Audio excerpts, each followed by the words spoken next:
예수께서 이르시되 가라 내 아들이 살아있다 하시니 그 사람이 예수께서 하신 말씀을 믿고 가더니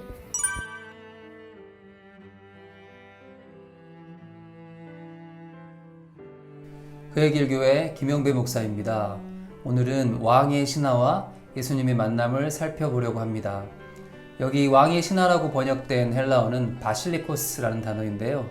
이 단어는 문자적으로 왕에게 속한 사람 이런 뜻입니다. 그러니까 이 사람은 당시 갈릴리 지역을 다스리던 분봉왕 헤롯에게 속한 사람이죠.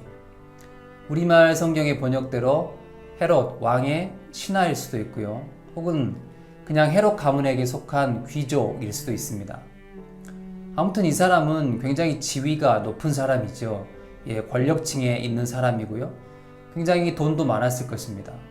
그런데 이 권력과 부를 다 가진 이 사람에게 아주 심각한 문제가 하나 있었던 것이죠.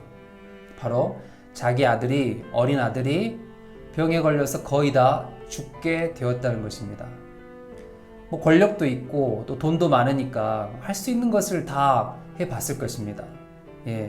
용하다는 의사들은 다 데려다가 진찰받고 치료를 받아봤을 거고 정말 좋다는 약도 다 써봤을 것입니다. 그런데도 아무 소용이 없었다는 것이죠. 그냥 사랑하는 아이가, 어린아이가 죽어가는 것을 무기력하게 지켜보고 있을 수밖에 없었습니다. 그러던 차에 희소식이 들려왔던 거죠. 예루살렘에서 엄청난 기적과 표적들을 행하신 예수라는 분이 갈릴리로 돌아오셨다는 소식을 이 왕의 신하가 들은 것입니다.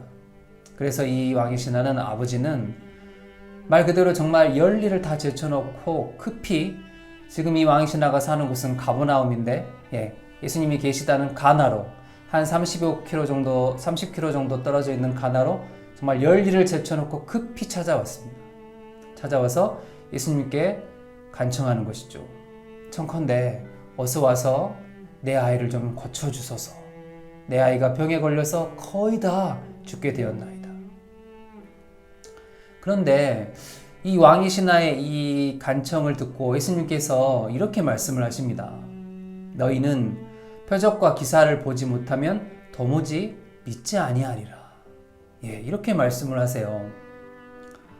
여기 너희라고 지칭한 것은, 예수님께서 지칭하신 것은 갈릴리 사람들을 가리키는 것이거든요. 갈릴리 사람들의 일반적인 성향에 대해서 말씀을 하신 것입니다. 그렇지만 따지고 보면 이 왕의 신하도 갈릴리 사람이거든요. 그러니까 예수님의 이 말씀은 좀 부정적인 느낌을 줍니다. 왕의 신하가 어떤 의미에서는 예수님께 자기 아이가 낫는 표적을 구하고 있는데 이 왕의 신하의 간청을 굉장히 부정적으로 보시는 것 같은 그런 느낌을 주는 말씀이시죠. 쉽게 말하면 안 고쳐주실 것 같은 그런 분위기입니다. 그런데 왕의 신하는 워낙 절박하기 때문에 예수님께서 어떤 말씀을 하시든 개의치 않고 아랑곳하지 않고 그냥 자기 하고 싶은 말을 합니다. 너무 절박하니까요. 내 아이가 죽기 전에 어서 내려오소서. 내 아이가 죽기 전에 어서 빨리 내려오소서. 그러자 예수님께서는 이렇게 대답하시죠. 가라, 네 아들이 살아있다. 가라, 네 아들이 살아있다. 여러분, 이 말씀은 네 아들이 아직 죽지 않고 살아있다 그런 뜻이 아니라 네 아들이 살아났다, 건강을 회복했다 그런 말씀이죠. 그러니까 이게 인간적으로 보면 굉장히 황당한 말씀입니다.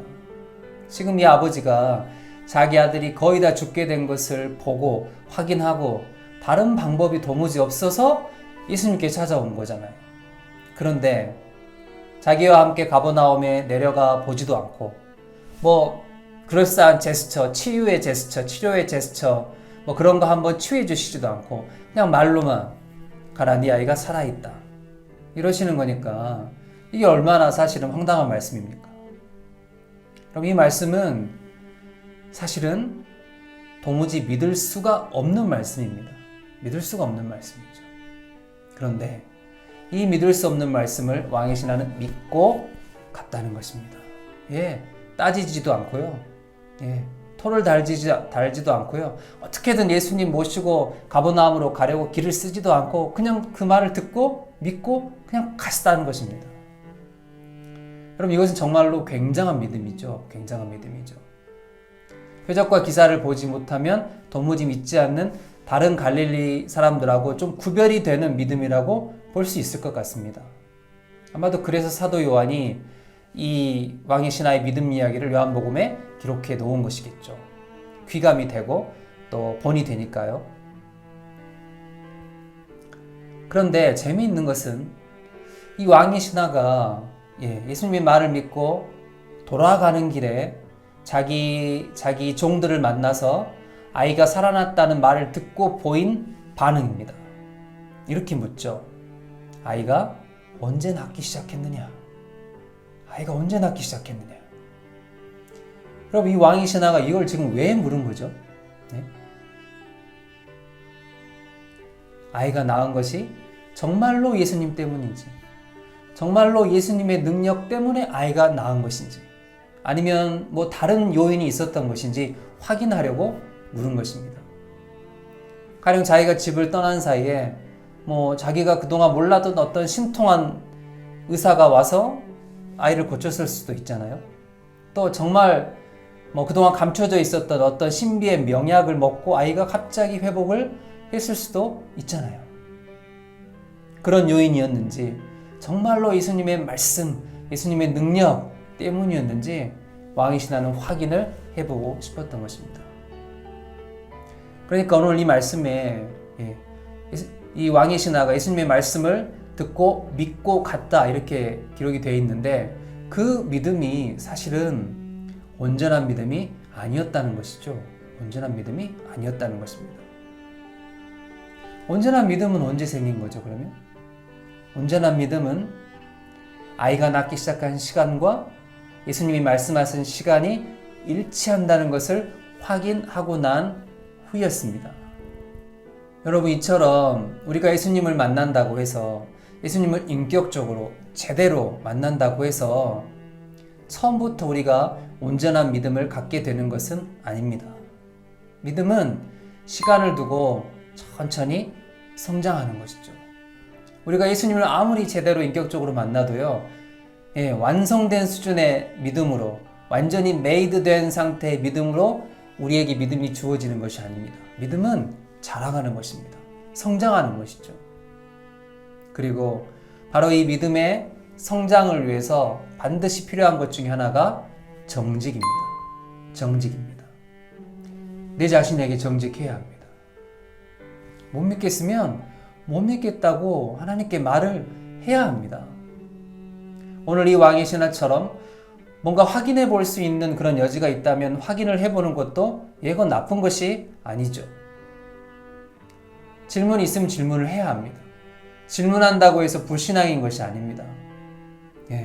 지금 안 믿어진다고 해서 끝까지 안 믿어지는 것도 아니거든요. 정직한 질문, 합리적인 의심, 이런 것들은 내 믿음을 정말로 견고한 반석 위에 세워놓고 싶은 내 영혼의 정말 어떤 간절한 몸부림일 수가 있다는 것입니다.